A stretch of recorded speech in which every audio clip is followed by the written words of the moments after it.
નમસ્કાર, સ્વાગત છે આપનું પોરબંદર લાઈવમાં। હું છું આપની સાથે જાનકી। નજર કરીએ આજની હેડલાઇન્સ પર।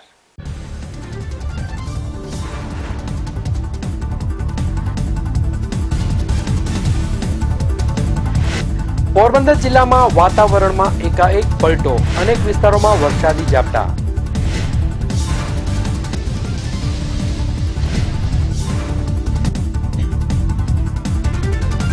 પોરબંદર જિલ્લાના આરોગ્ય કર્મચારીઓનો સરકાર સામે વિરોધ, કાળી પટ્ટી ધારણ કરી।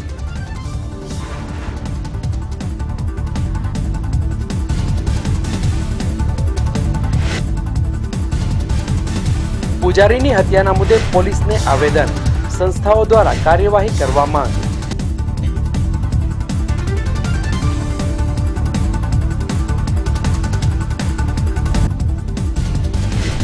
પોરબંદરમાં બે દીકરીઓએ આપ્યો પિતાને અગ્નિદાહ, દીકરીઓએ દીકરાની ફરજ નિભાવી।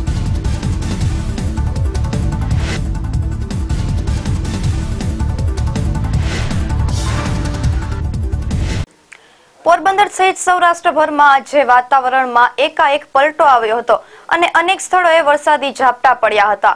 પોરબંદર જિલ્લાના ભાવપરા, અડવાણા, બગોદર ખાતે તેમજ જામરાવલમાં પણ વરસાદનું જોરદાર ઝાપટું પડતા રસ્તા ઉપર પાણી વહેવા લાગ્યા હતા। હવામાન વિભાગે આજથી ઠંડીમાં વધારાની આગાહી કરી હતી, જે આગાહીને પગલે આજે પોરબંદર જિલ્લામાં એકાએક વાતાવરણમાં પલટો આવ્યો હતો। બપોર બાદ આકાશમાં કાળા ડિબાંગ વાદળો છવાયા હતા અને વરસાદી ઝાપટા પણ પડ્યા હતા। બગોદર, અડવાણા, ભાવપરા સહિતના ગામોમાં વરસાદનું જોરદાર ઝાપટું પડતા ઠેક ઠેકાણે વરસાદી પાણી ભરાયા હતા। કમોસમી વરસાદને લઈને ધાણાજીરું અને ઘઉં સહિતના પાકને વ્યાપક નુકસાન થયું હોવાનું જાણવા મળી રહ્યું છે। દેવભૂમિ દ્વારકા જિલ્લાના ભાણવડ અને જામરાવલમાં પણ બપોરના સમયે વરસાદનું ઝાપટું પડ્યું હતું। હાલ શિયાળાનો સમય ચાલી રહ્યો છે, ત્યારે આજે પડેલા વરસાદને કારણે ઠંડીમાં ગરમ વસ્ત્રો પહેરવા કે રેનકોટ પહેરવો તેને લઈને લોકોમાં સવાલો ઉઠી રહ્યા હતા। એકાએક આવેલા વાતાવરણમાં પલટાને લઈને અનેક વિસ્તારોમાં વરસાદી ઝાપટા પડતા ખેડૂતોની મુશ્કેલી વધી છે। ચોમાસુ પાક નિષ્ફળ ગયા બાદ હવે કમોસમી વરસાદને લઈને રવિ પાક પણ નિષ્ફળ જાય તેવી ભીતિ સેવાઈ રહી છે। Bureau report, Gujarat news, Porbandar. Porbandar જિલ્લાના આરોગ્ય વિભાગના કર્મચારીઓએ કાળી પટ્ટી ધારણ કરી અને સરકાર સામે અનોખો વિરોધ વ્યક્ત કર્યો હતો। આરોગ્ય કર્મચારીઓને ટેકનિકલ કર્મચારીઓ ગણી અને પગાર ધોરણ આપવા સહિતની માંગણીઓને લઈને આ વિરોધ વ્યક્ત કરવામાં આવી રહ્યો છે। ગુજરાત રાજ્ય આરોગ્ય કર્મચારી મહાસંઘના આદેશ અન્વયે પ્રાથમિક આરોગ્ય કેન્દ્ર, પેટા આરોગ્ય કેન્દ્ર, તાલુકા કેન્દ્ર અને જિલ્લા આરોગ્ય ખાતામાં ફરજ બજાવતા કર્મચારીઓએ આજે કાળી પટ્ટી ધારણ કરી અને ફરજ બજાવી હતી। કર્મચારીઓએ એવું જણાવ્યું હતું કે પંચાયત સેવા આરોગ્ય કર્મચારીઓને ટેકનિકલ કર્મચારીઓ ગણી અને ટેકનિકલ પગાર ધોરણ આપવા બાબતે તેમજ રાજ્ય સેવાની જેમ ત્રિસત્રીય માળખાનો પંચાયત સેવામાં અમલ કરવા સહિતની 11 જેટલી માંગણીઓ બાબતે અવારનવાર સરકારને રજૂઆતો કરી છે, છતાં પ્રશ્નોનું નિરાકરણ થતું નથી, જેને પગલે તારીખ 21 થી 25 જાન્યુઆરી સુધી આરોગ્ય વિભાગના કર્મચારીઓ કાળી પટ્ટી ધારણ કરી અને ફરજ બજાવશે અને સરકાર સામે પોતાનો વિરોધ વ્યક્ત કરશે। હેલ્થ યુનિયન પોરબંદર પ્રમુખ, અમારી માંગણી છે 25 તારીખથી શરૂ થાય છે કાળી પટ્ટી બાંધી અને 5 દિવસ માટે સરકારને ટૂંકમાં જગાડવા માટે પ્રયત્ન કરશું અને 28 તારીખના પેન ડાઉન કામગીરી થશે પણ રિપોર્ટ નહીં થાય અને પછી આગળની જે તારીખ 6 તારીખથી અમે અચોક્કસ મુદતની હડતાલ ઉપર બ્લડ ડોનેશન કેમ્પ રાખ્યો છે જિલ્લા પંચાયત તેમજ રામધૂન ને સફાઈ કાર્યક્રમ ને એવા બધા પ્રોગ્રામ આપવાના છે। અત્યારે અમારી માંગણી એવી છે કે જો વધારે કંઈ ઉગ્ર આંદોલન થાય એની પહેલાં જો સરકારને રિક્વેસ્ટ છે કે અમારી જે પોસ્ટ છે MPSW, FSW, lab tech, pharmacist, MPSS, FSS તમામને ટેકનિકલ પોસ્ટ ગણી અને ગ્રેડ પેમાં સુધારો કરવા બાબત આરોગ્ય વિભાગના કર્મચારી મહાસંઘના પોરબંદર જિલ્લાના પ્રમુખે એવું જણાવ્યું હતું કે આરોગ્ય વિભાગમાં ફરજ બજાવતા કર્મચારીઓની માંગણી સંતોષવામાં આવતી નથી અને હજુ પણ કર્મચારીઓને ન્યાય નહીં મળે તો તારીખ 28મી જાન્યુઆરીના દિવસે પેન ડાઉન, 6 ફેબ્રુઆરીના રોજ સામૂહિક માસ CL અને 15 ફેબ્રુઆરીથી અચોક્કસ મુદતની હડતાલ ઉપર જશે। તેજસ પટેલ સાથે અક્ષય ઝાલા, ગુજરાત ન્યૂઝ, પોરબંદર। ભાણવડ નજીકના ઘુમલી ગામે 3 દિવસ પૂર્વે આશાપુરા માતાના પૂજારીની હત્યા કરવામાં આવી હતી। આ ઘટનાને પગલે ભારે રોષ જોવા મળી રહ્યો છે। પોરબંદર વિશ્વ હિન્દુ પરિષદ અને શિવસેના દ્વારા જિલ્લા પોલીસ વડાને આવેદનપત્ર પાઠવવામાં આવ્યું હતું. ગુમલી ગામે આશાપુરા માતાજીનું મંદિર આવેલું છે. આ મંદિરના પૂજારી હસમુખભાઈ પંડિતની ગત 18મી જાન્યુઆરીના રોજ લૂંટના ઈરાદે હત્યા કરવામાં આવી હતી. હજુ સુધી હત્યારાઓ પોલીસના સકંજામાં આવ્યા નથી. તો બીજી તરફ આ બનાવને લઈને પોરબંદર વિશ્વ હિન્દુ પરિષદ, બજરંગ દળ અને શિવસેના દ્વારા જિલ્લા પોલીસ વડાને આવેદનપત્ર પાઠવી અને પૂજારીની હત્યા કરનાર આરોપીને તાત્કાલિક ઝડપી લઈ અને આકરામાં આકરી સજા કરવાની માંગ કરી હતી. વિશ્વ હિન્દુ પરિષદ બજરંગ દળ પોરબંદર આજ રોજ આશાપુરા માતાજીના મહંતની હત્યા થયેલ તે નિમિત્તે આજે પોરબંદર વિશ્વ હિન્દુ પરિષદ, બજરંગ દળ, બ્રહ્મ સમાજના આગેવાનો તથા શિવસેના દ્વારા એક આવેદનપત્ર પાઠવવામાં આવેલ છે. જે મહંતની હત્યા થઈ ગયેલ છે તે વિરુદ્ધમાં આવા આપણા ધાર્મિક સ્થાનો ઉપર જે હુમલાઓ થાય છે વારંવાર તેની વિરુદ્ધમાં સખત કાર્યવાહી થાય અને આરોપીને ઝડપી અને સખતમાં સખત સજા થાય તેવી માગણી કરવામાં આવેલ છે. ગુમલી ગામે પૂજારીની હત્યાને લઈ અને સમગ્ર પંથકમાં ભારે રોષ જોવા મળ્યો છે. જો કે 72 કલાક બાદ પણ હજુ સુધી આ હત્યારાને લઈને પોલીસને કોઈ મહત્વની કડી મળી નથી કે આરોપી પણ સિકંજામાં આવ્યા નથી. તેજસ પટેલ સાથે અક્ષય ઝાલા, ગુજરાત ન્યૂઝ, પોરબંદર. પોરબંદરમાં મત્સ્યોદ્યોગ ધમધમી રહ્યો છે. માછીમારોની સવલત માટે સુભાષનગર ફિશરીઝ ટર્મિનલમાં ઓક્શન હોલ બનાવવામાં આવ્યો છે, પરંતુ 1 વર્ષથી બિલ્ડિંગ તૈયાર થઈ ગયું છે. વીજ કનેક્શનના વાંકે ઓક્શન હોલ માછીમારોને આપવામાં આવતો નથી. પોરબંદરમાં નાની મોટી 5000 થી પણ વધુ બોટો આવેલી છે. માછીમારો માટે પહેલા ઓક્શન હોલ બનાવવામાં આવ્યો હતો. તે જર્જરિત બની જતા વર્ષ 2016માં 11 કરોડના ખર્ચે ફિશરીઝ વિભાગ દ્વારા નવો ઓક્શન હોલ બનાવવાનું આયોજન કરવામાં આવ્યું હતું. આ હોલ તૈયાર થયાને 1 વર્ષ જેવો સમય વીતી ગયો છે, છતાં માછીમારોને સોંપવામાં આવ્યો નથી. માછીમારી કરી અને પરત ફરતી બોટો માછલીનો જથ્થો અહીં ઉતારે છે અને અહીં હરાજી કરવામાં આવે છે. ઓક્શન હોલના અભાવે માછીમારોને હાલ મુશ્કેલીનો સામનો કરવો પડી રહ્યો છે. આ ઓક્શન હોલ માછીમારના વેપારીઓને વહેલી તકે આપવા અવારનવાર ફિશરીઝ અધિકારીને રજૂઆત પણ કરવામાં આવી, છતાં આ હોલ આપવામાં આવતો નથી. ઓક્શન હોલ તૈયાર થઈ ગયો હોવા છતાં માછીમારોને આપવામાં આવતો નથી. તે અંગે પોરબંદર ફિશરીઝ અધિકારીને પૂછતા તેમણે કેમેરા સામે કંઈ પણ કહેવાનો ઇનકાર કરી દીધો હતો અને એવું જણાવ્યું હતું કે આ ઓક્શન હોલમાં જ વીજ કનેક્શન આપવાનું બાકી છે. તેને કારણે આ હોલ માછીમારોને આપવામાં આવ્યો નથી. સરકારે માછીમારોની સવલતો માટે 11 કરોડ જેવી રકમનો ખર્ચ કરી અને ઓક્શન હોલ બનાવ્યો છે, પરંતુ આયોજનના અભાવે 1 વર્ષથી આ હોલ ધૂળ ખાઈ રહ્યો છે. મિલન ઠકરાર, ગુજરાત ન્યૂઝ, પોરબંદર. પોરબંદરના બાયપાસ રોડ ઉપર આવેલા ફ્લાયઓવર બ્રિજ ઉપર રવિવારની મોડી સાંજે અકસ્માત સર્જાયો હતો. ટ્રકના ચાલકે બાઇક ચાલકને હડફેટ લેતા યુવાન ઈજાગ્રસ્ત બન્યો હતો. પોરબંદરના ફ્લાયઓવર ઉપર પણ હવે અકસ્માતની ઘટના સામે આવી રહી છે.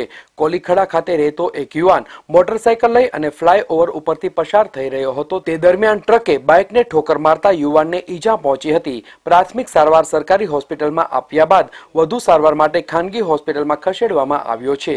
જો કે આ અકસ્માતમાં બનાવમાં પોલીસ ફરિયાદ નોંધાઈ નથી. અત્રે ઉલ્લેખનીય છે કે ફ્લાયઓવર ઉપરથી ભારે વાહનો બેફામ બની અને દોડે છે, જેને કારણે રોકડિયા હનુમાન નજીક પણ અવારનવાર અકસ્માત સર્જાય છે. તેજસ પટેલ સાથે અક્ષય ઝાલા, ગુજરાત ન્યૂઝ, પોરબંદર. પોરબંદર જિલ્લામાં બ્લડ પ્રેશરના દર્દીઓમાં સતત વધારો થઈ રહ્યો છે. જિલ્લામાં કુલ 13,236 જેટલા દર્દીઓ નોંધાયા છે.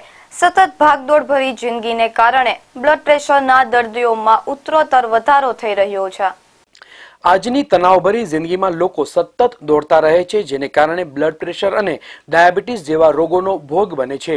પોરબંદરની સરકારી ભાવસીજી હોસ્પિટલના એનસીડી વિભાગમાં વર્ષ 2018માં 34,451 દર્દીઓ નોંધાયા છે, જેમાં હૃદયરોગના 2,546, ડાયાબિટીસના 10,841, જેમાં સૌથી વધુ બ્લડ પ્રેશરના 13,226 દર્દીઓ નોંધાયા છે. આ ઉપરાંત બિનચેપી રોગના સારા સ્વાસ્થ્ય માટે 21,494 દર્દીઓનું કાઉન્સેલિંગ કરવામાં આવ્યું છે.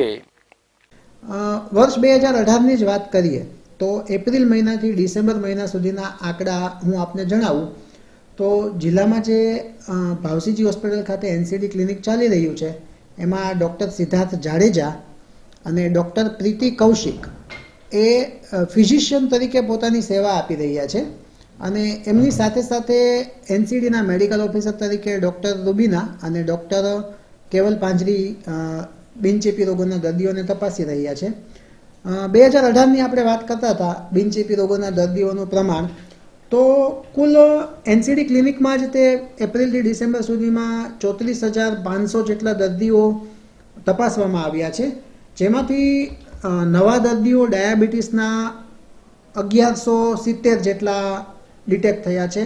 બ્લડ પ્રેશરના નવા દર્દીઓ પણ 1500 જેટલા ડિટેક્ટ થયા છે. જેમને ડાયાબિટીસ અને બ્લડ પ્રેશર આ બંને બીમારી છે એવા 830 જેટલા દર્દીઓ નવા આપણને નોંધાયા છે. હૃદય રોગની વાત કરીએ તો 490 જેટલા દર્દીઓ પણ હૃદય રોગના આ એનસીડી ક્લિનિકમાં સારવાર લઈ અને આગળની પોતાની ટ્રીટમેન્ટ ચાલુ રાખી રહ્યા છે. પક્ષઘાત એટલે કે લકવાની વાત કરીએ તો 130 જેટલા દર્દીઓ લકવા માટેની પણ સારવાર લઈ ચૂક્યા છે. પોરબંદરની સરકારી હોસ્પિટલમાં વિવિધ રોગના દર્દીઓ સારવાર લેવા માટે આવે છે, જેમાં બ્લડ પ્રેશર અને ડાયાબિટીસના દર્દીઓની સંખ્યા સૌથી વધુ છે. એનસીડી વિભાગમાં ફિઝિયોથેરાપીની પણ સારવાર આપવામાં આવે છે અને અત્યાર સુધીમાં 8,747 દર્દીઓને સારવાર આપવામાં આવી છે. વિપુલ રાઠોડ સાથે કિશન ચૌહાણ, ગુજરાત ન્યૂઝ, પોરબંદર. પોરબંદરની ચોપાટીનું નવીનીકરણ કર્યા બાદ અહીં એલઈડી લાઇટ ફિટ કરવામાં આવી હતી, પરંતુ અહીં કેટલાક દિવસોથી કેટલીક એલઈડી લાઇટો બંધ હાલતમાં જોવા મળી રહી છે. પોરબંદર વાસીઓ માટે ફરવાલાયક એકમાત્ર સ્થળ ચોપાટીનું કરોડો રૂપિયાના ખર્ચે નવીનીકરણ કરવામાં આવ્યું હતું. હાલ આ ચોપાટીની સુરત બદલી ગઈ છે અને મોટી સંખ્યામાં અહીં લોકો ફરવા માટે આવે છે. ચોપાટી ઉપર રાત્રિના સમયે અંજવાળા પથરાય તે માટે નગરપાલિકા દ્વારા એલઈડી લાઇટ ફિટ કરવામાં આવી છે, પરંતુ છેલ્લા કેટલાક દિવસોથી ચોપાટી પરની સ્ટ્રીટ લાઇટો બંધ હાલતમાં જોવા મળી રહી છે, જેથી આ વિસ્તારમાં અંધકાર જોવા મળી રહ્યો છે. રાત્રિના સમયે લોકો પરિવાર સાથે ફરવા માટે આવતા હોય છે, પરંતુ ચોપાટીના કેટલાક વિસ્તારમાં અંધકાર જોવા મળી રહ્યો છે, જેથી લોકો અસલામતીનો અનુભવ કરી રહ્યા છે. નગરપાલિકા દ્વારા આ સ્ટ્રીટ લાઇટ તાત્કાલિક શરૂ કરવામાં આવે તેવી માંગ ઉઠવા પામી છે. વિપુલ રાઠોડ સાથે કિશન ચૌહાણ, ગુજરાત ન્યૂઝ, પોરબંદર. પોરબંદર નજીકના સખપુર અને રાણાબોરડી રેલવે સ્ટેશન ઉપર ટિકિટ બારી 8 માસથી બંધ છે, જેને કારણે મુસાફરોને ભારે હાલાકીનો સામનો કરવો પડી રહ્યો છે. રેલવે તંત્ર એક તરફ મુસાફરો માટે અવનવી સુવિધાઓ ઉપલબ્ધ કરાવી રહ્યું છે, તો બીજી તરફ નાના ગામોમાં આવેલા રેલવે સ્ટેશનોની હાલત દયનીય જોવા મળી રહી છે. પોરબંદર નજીકના રાણાબોરડી અને સુખપુર ખાતે છેલ્લા 8 માસથી ટિકિટ બારી બંધ હાલતમાં છે. અહીંથી ટ્રેનમાં બેસતા મુસાફરોને ગાર્ડ પાસેથી ટિકિટ લઈ અને મુસાફરી કરવી પડે તેવી સ્થિતિનું નિર્માણ થયું છે. આજરોજ મને એવી ફરિયાદ મળી છે કે સખપુર અને બોરડી જે ગામ છે એ ગામમાં રેલવેની કોઈ પણ ટિકિટ બારી અત્યારે છેલ્લા 8 મહિનાથી બંધ કરી દેવામાં આવી છે. તો સખપુર અને બોરડી ગામના જે ગ્રામ્ય વિસ્તારના જે શહેરીજનો છે ત્યાંના એ લોકોને ટ્રેનમાં મુસાફરી કરવા માટે ટિકિટ લેવા માટે ખૂબ જ અગવડતા પડતી હોય છે. એવું સાંભળવામાં આવ્યું છે કે એ લોકોની ફરિયાદ એવી છે કે સખપુરમાં ટ્રેન ઉભે અથવા તો બોરડીમાં ટ્રેન ઉભે તો ત્યાં ગાર્ડ પાસે જઈને ટિકિટ લેવાની રહે છે. ટિકિટ આપ્યા પછી 15 થી 20 મિનિટ સુધી ટ્રેન ત્યાં ઊભી રહે છે અને પછી ટ્રેન ઉપાડવામાં આવે છે, અથવા તો ગાર્ડ પાસે ટિકિટ ખલાસ થઈ જાય તો એમ કહે છે કે રોકડા પૈસા આપી દો, અમે જમા કરાવી દેશું, રસ્તામાં કોઈ ચેકિંગ આવે તમને યાદ કરજો. એટલે આવી રીતના તંત્ર ચાલે છે. આ બાબતની ફરિયાદ આજરોજ અમને મળેલી છે, તો આ બાબતે અમે ભાવનગર ડિવિઝનમાં ડીઆરયુસીના મેમ્બર તરીકે આજરોજ હું રજૂઆત કરું છું અને આ બાબતમાં તાત્કાલિક ટિકિટ બારી ચાલુ થાય એવી વ્યવસ્થા કરાવવાની માંગણી છે. રાણાબોરડી અને સુખપુર ગામે છેલ્લા 8 માસથી ટિકિટ બારી બંધ કરી દેવામાં આવી છે. આ બાબતે ભાવનગર રેલવે ડિવિઝનને અવારનવાર રજૂઆતો કરવામાં આવી છે, છતાં આ ટિકિટ બારી શરૂ કરવામાં નહીં આવતા ગ્રામજનોમાં ભારે રોષ જોવા મળી રહ્યો છે. વિપુલ રાઠોડ સાથે કિશન ચૌહાણ, ગુજરાત ન્યૂઝ, પોરબંદર. પોરબંદરમાં આજે 2 દીકરીઓએ પિતાને અંતિમ વિદાય આપી હતી અને દીકરાની ફરજ પૂરી કરી હતી. 44 વર્ષના એક વેપારીનું કેન્સરની બીમારીને કારણે અવસાન થયું હતું. તેમને સંતાનોમાં 2 દીકરી હોય. આજે અંતિમ ક્ષણે પણ આ દીકરીઓએ દીકરાની ફરજ બજાવી એક પ્રેરણાદાયક કાર્ય કર્યું હતું. સામાન્ય રીતે માતા પિતાના દેહ વિલય બાદ દીકરા તેમને કાંધ આપે છે અને અગ્નિદાહ આપે છે. હિન્દુ સંસ્કૃતિની આ પરંપરા રહી છે, પરંતુ આજનો સમય બદલાયો છે. દીકરીઓ પણ દીકરા સમોવડી બની ગઈ છે. પિતા માટે દીકરી કાળજાનો કટકો કહેવાય છે અને કાળજાના કટકા સમી દીકરી જ્યારે પિતાને અંતિમ વિદાય આપે ત્યારે અશ્રુનો દરિયો વહે છે. આવી જ ઘટના પોરબંદરમાં બે દીકરીઓએ પિતાને અગ્નિદાન આપી અને પુત્રની ફરજ બજાવી હતી. મારા પપ્પા 3 વર્ષથી કેન્સરની બીમારીથી પીડાતા હતા. તેમનું જમવાથી માંડીને દવા સુધીનું હું અને મારી બેન અમે લોકો અને મારા મમ્મી અમે લોકો બધું એનું જે કરવાનું હોય એ કરતા હતા.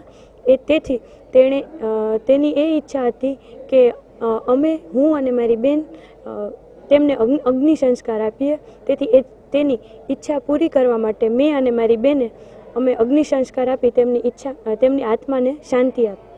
પોરબંદરમાં આશરા એન્જિનિયરિંગ નામની દુકાન ધરાવતા બ્રહ્મક્ષત્રિય શરદભાઈ કાંતિલાલ અટારાને સંતાનમાં 2 દીકરી હોય આજે શરદભાઈ ઉંમર વર્ષ 44નું કેન્સરની બીમારીના કારણે આજે અવસાન થયું હતું, જેને પગલે પરિવારમાં શોકનું મોજું ફરી વળ્યું હતું.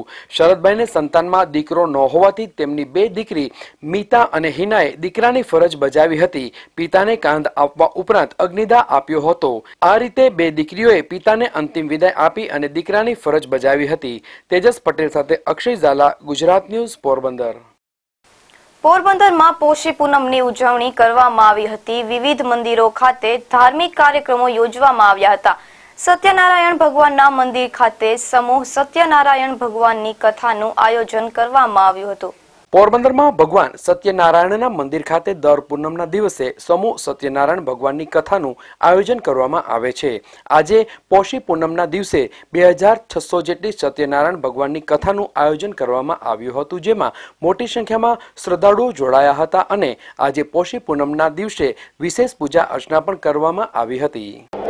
આપણા હિન્દુ શાસ્ત્રો મુજબ પૂનમનું મહત્વ વધારે હોય છે, પણ આજરોજ આપણા હિન્દુ અને ખાસ કરીને આજે આ બહેનોની પૂનમ કહેવાય એટલે પોચી પૂનમ, અને આપણે સાંજે બહેનો એવું પૂછતા પણ હોય છે. આપણે નાના હતા અત્યારે મોટા થઈ ગયા કોઈ ભાઈની બેન રમે કે જમે એ આ પોચી પૂનમ. અને આ સત્યનારાયણ મંદિરનો ઇતિહાસ પણ સત્યનારાયણ ભગવાનની કથા આજરોજ 2650 કથા, અને આ 2650 કથા આ પોચી પૂનમ નિમિત્તે સત્યનારાયણ મંદિર ટ્રસ્ટના મેનેજિંગ ટ્રસ્ટી ભરતભાઈ માખેજાની આગેવાનીમાં અને યુવી જોશી સાહેબ અમારા વ્યવસ્થાપકના માર્ગદર્શન નીચે 2650 કથા એકી સાથે આપ જોઈ રહ્યા છો. અને દર પૂનમે અમારે દિવસે આ મંદિરમાં કથાઓ વધતી જ જાય છે. જોતા જોતા ફરી એક નજર આજની હેડલાઇન્સ પર.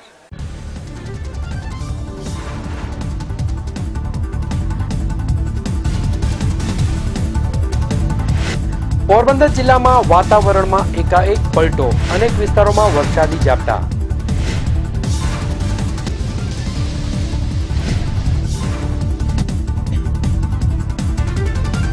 પોરબંદર જિલ્લાના આરોગ્ય કર્મચારીઓનો સરકાર સામે વિરોધ, કાળી પટ્ટી ધારણ કરી.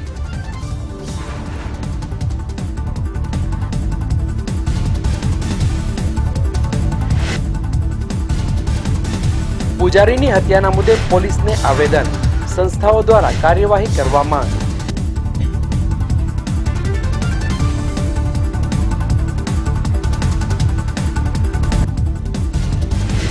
પોરબંદરમાં 2 દીકરીઓએ આપ્યો પિતાને અગ્નિદાહ, દીકરીઓએ દીકરાની ફરજ નિભાવી.